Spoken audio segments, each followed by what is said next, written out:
Bonjour, bienvenue sur Boréal Camping. Aujourd'hui, on parle de traîneau, plus particulièrement de modification de traîneau. En fait, on va prendre un Pélican Trek 60, puis on va le transformer en poulk. Pour faire ça, on va y ajouter des brancards pour le tirer à l'avant, ce qui va nous donner plus de contrôle. Et on va y ajouter un frein anti-recul en arrière pour le retenir dans les côtes, comme ça il ne descendra pas tout seul. Vous connaissez, ceux qui sont sur la chaîne depuis un petit bout, vous connaissez mon premier Trek 60 que j'ai modifié, justement avec les brancards, le frein arrière. Celui d'aujourd'hui, on va le faire un petit peu différemment. C'est-à-dire qu'on ne le coupera pas comme ça. Celui-là, il est quasiment 2 fois plus bas que l'original. Le nouveau, on ne le coupera pas. Je veux avoir des options. Et je vais toujours avoir celui-là qui est plus léger pour les plus petits voyages, les sorties plus légères. Puis je vais avoir l'autre qui, en étant plus haut, permet de stocker un petit peu plus. Puis il va me permettre aussi d'utiliser le couvercle, la housse originale de Pélican. Ça va me donner des options, encore une fois. Je vais pouvoir m'en servir comme coffre pour serrer de l'équipement sans qu'il vienne plein de neige ou qu'il se fasse mouiller dessus. Ça va me permettre aussi de ne pas avoir à tout attacher tout le temps. Hein. Pour peut-être aussi m'éviter de perdre des petits morceaux.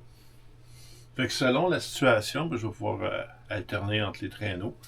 Et je vais pouvoir aussi les attacher ensemble pour me faire une espèce de petit train. Je ne ferai pas ça quand je vais dans la montagne, mais quand je vais dans des endroits plats, puis que j'ai des trucs à amener qui sont comme volumineux, mais pas très lourds. Exemple, s'il annonce un très gros froid, puis que je veux amener, exemple, mon gros parka, peut-être des vêtements supplémentaires, un énorme sleeping bag, ou je ne sais pas. Ça va me donner l'option de charger un petit peu. Amener un petit peu plus de stock. Et plutôt que d'avoir ce stock-là mis en hauteur, puis de me faire un traîneau extrêmement versant, il va être sur la longueur. Fait que ça va être moins manœuvrable dans le serré, mais par contre, ce ne sera pas versant. Puis justement, pour l'histoire des traîneaux versants, je vais amener une solution partielle. Je vous l'explique pendant qu'on va monter le traîneau. Et je vais amener aussi une solution aussi quand on se promène dans le serré pour pas que le traîneau soit tout le temps accroché dans les branches. Ça aussi, j'ai une solution. C'est vraiment pas compliqué. Je vais te montrer ça. Fait que le traîneau en camping d'hiver, c'est, je dirais, un essentiel. Parce que selon comment il est fait notre traîneau, par exemple, le nouveau qui ne sera pas coupé, je peux l'inverser, m'en servir comme banc. Comme je disais tantôt, je peux m'en servir comme coffre pour entreposer l'équipement avec la housse dessus pour le protéger de la neige.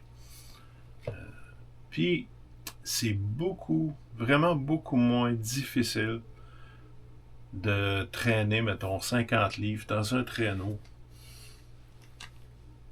que sur son dos, particulièrement en raquette. Fait qu'on va vous présenter les outils nécessaires, le matériel. Ensuite, on va faire la job, puis on va vous montrer le produit fini. Allons-y. On va commencer par couper nos pièces pour le frein. Ensuite de ça, on va les percer, les meuler, on va les assembler. On va faire l'ensemble qui est le frein. Après ça, là, on va vraiment commencer à travailler sur le traîneau lui-même.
Fait que notre assemblage de briques est prêt.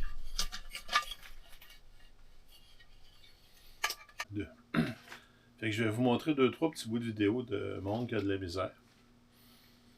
Puis après ça, ben C'est du sport, il y a de la neige. La grosse neige folle, le traîneau il accroche dans tous les arbres. Surtout que j'ai des arbres là. La loi de Murphy. Le traîneau, il faut qu'il accote dedans. J'aille le replacer. Je le tasse, je retire. Si vous voyez ma poule, mes barres de tir ne sont pas installées dans les attaches prévues à cet effet. Ils sont dans les coins ici. Puis il y a une raison pour ça. Que je m'en vais avec mes barres. Généralement, ils se croisent, fait que ça a l'air de ça. Je m'en vais dans les branches. Puis là, je vire un coin, puis il y a une petite branche ici. Hop, le traîneau est jamais. Si je me prenais à travers les branches avec ça, mon petit arbre ici, ma branche, ben, le poteau va à côté dessus. Ça accrochera pas. Ça nous amène à une autre affaire. Si vous voyez ici, je ne suis pas installé avec des mousquetons. Je suis installé avec des câbles. Avec une strap entre les deux qui sert de tendeur. Pourquoi?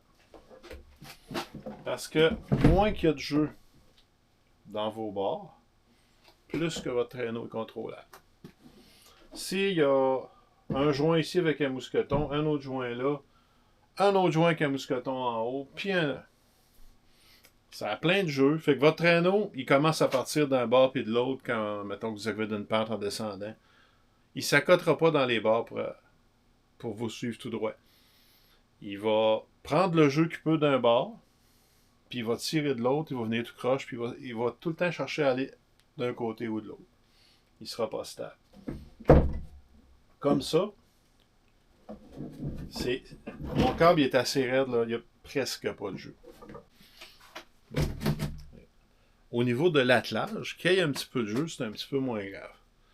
Parce que, en tout cas, moi personnellement, quand je m'enligne pour descendre une côte, je prends les deux bouts des bâtons pour avoir un petit peu plus de contrôle.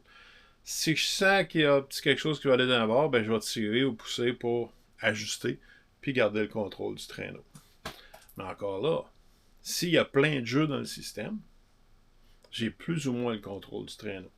Tandis qu'avec ça, il n'y a pas de jeu. Fait que l'action que je fais sur mes poteaux, il est transmis directement dans le traîneau, puis c'est encore moi qui chauffe. Autre détail. Ici, j'avais mis les attaches juste un petit peu plus haut que les trous de boulon. Là. Ça fait un job. Là. Mais, encore là, en observant des vidéos, j'ai appris quelque chose. Puis sur celui-là, les attaches vont être 1 pouce et demi là, plus basses que l'endroit original ici. Pourquoi? Plus je tire bas sur le traîneau, plus, exemple, si le traîneau penche puis que je tire dessus, ben, je vais agir sur le bas du traîneau au lieu du haut. Si j'agis sur le haut du traîneau puis qu'il est déjà sur le bord de verser, ben, je tire en haut, j'ai plus de chances de le renverser. Si je tire plus bas, ben, je suis plus proche du centre de gravité, ben, j'ai moins de chances de le mettre sur le côté. Puis ça, on va aller vraiment à l'occasion de l'essayer.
Comment j'avais passé ça là-dedans?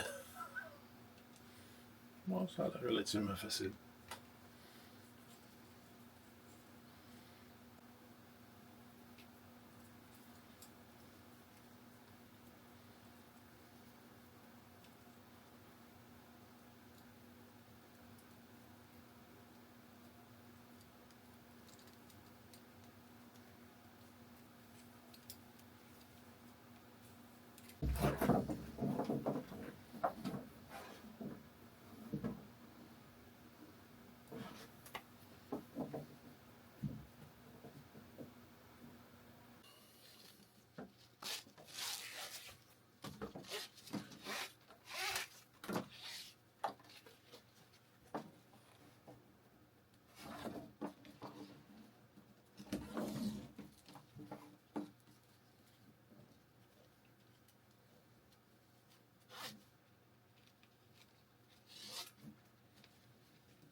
Le traîneau, ben, je vais l'utiliser avec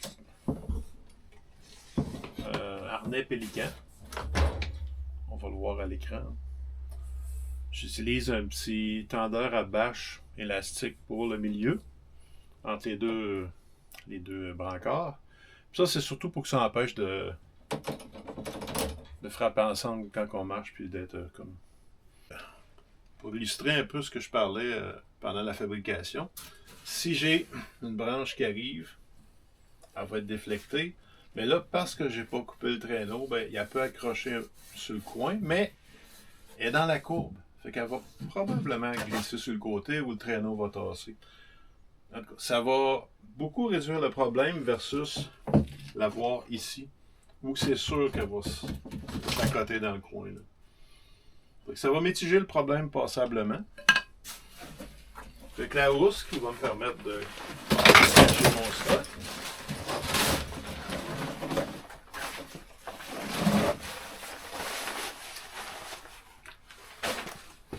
Donc là, je vais inverser le traîneau pour montrer l'arrière. Pour l'arrière, ben, on a notre système de frein. Fait que ce panneau-là, il va tout simplement traîner quand on avance. Puis, quand on est dans une pente, puis que le traîneau cherche à reculer, ça plante dans la neige, ça devient vertical. Là, ça empêche notre traîneau de reculer. Super efficace, c'est simple à faire. Puis, ça sauve beaucoup d'énergie si on a à monter des pentes longues. Là.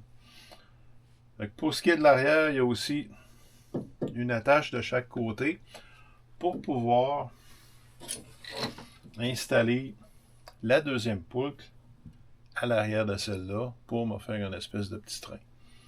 Donc ça va me permettre, mettons que j'ai beaucoup de stock, au lieu d'avoir un traîneau chargé ça d'eau, ben je pourrais mettre le stock dans 2 traîneaux, puis ils vont être beaucoup plus bas, beaucoup plus plats. Ils ne chercheront pas à verser. Ce ne sera pas vraiment beaucoup plus difficile à tirer, parce que, je ne serai pas tout le temps en train de vérifier en arrière s'il est en train de virer sur le côté. On va l'expérimenter en masse cet hiver. La saison fait juste commencer.